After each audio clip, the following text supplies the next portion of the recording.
Good morning everyone. I am Sangeeta Priya from Department of CSE IoT working in SNS College of Engineering. Today we are going to see about the definition of a relational algebra and the operations found in the relational algebra. The basic expression in the relational algebra consists of either a relation in database or a constant relation is written by listing its tuple within. Let E1 and E2 be the relational algebra expression.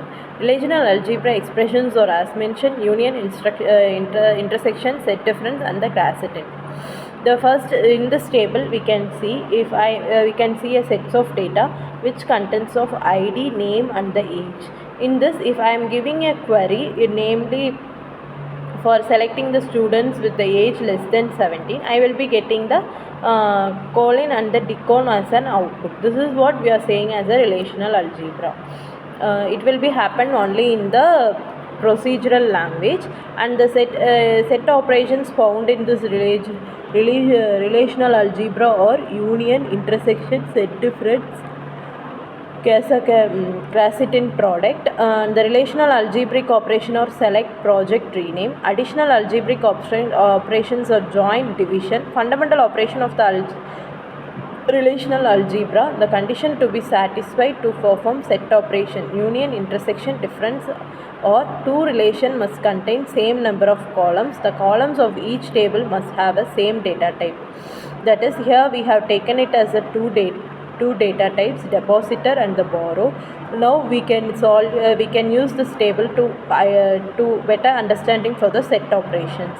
In this union, we have combined all these two tables and make it as a one table. And next one is the intersection. Comparing these two tables, those who have a same values in two table, we have been combined. That is Tamil, Erodu, Selva, Chellam. Next is difference. Difference is different operators from the relation that contains all tuples in depositor but not in a borrower.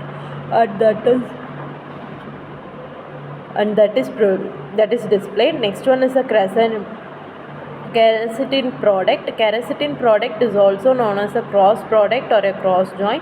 It is denoted by X. For simple explanation, I have a two different table. First one is which I have a 3 column and next one is a 2 column. I am just mapping the two table and I am making it as a one table where it contains the publisher code, publisher name, book ID and the title.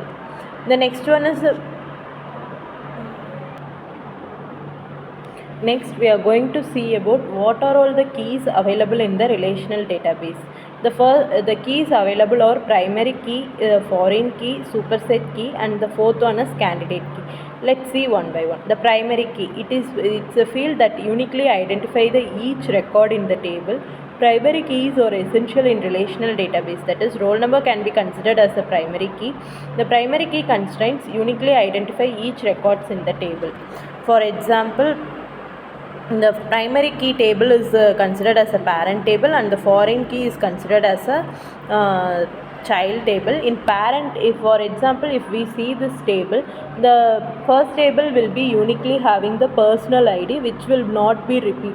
For how I am saying it will not be repeat means the last name, first name and the age will be repeated, but the personal ID will not be repeated. So in the child table, that is in the order table, we have mentioned the personal ID, so that in parent table primary key is considered as a personal ID, and we are mapping that personal ID in the second table, so the primary person ID will be considered as a foreign table. Next one is the super key. The super key is a set of one or more attributes, columns, which can be uniquely identified in the rows in the table. Example, the customer ID. The customer ID is the super key because this attribute is sufficient to distinguish one customer tuple to the another. The customer ID and the customer name is also a super key of a relation. Next one is the candidate key. We can see it with this example. In super key, we have an employee ID, employee number and the employee name. There should not be any repetition in this one, and we are writing the super key combinations on below. And next one is the candidate key. In candidate key, there should not be any repeated values. That is, in employee ID will not be have any repeated. Employee number, that will be having the repeated numbers. Employee ID and the number, we are writing the possible combinations, and here we have explained about how they are if they are having a non-redundant attributes, what is the meaning of redundant is it should not be repeated. So the candidate keys we are selected as employee ID and the employee name, employee number, that will not be repeated. Thank you.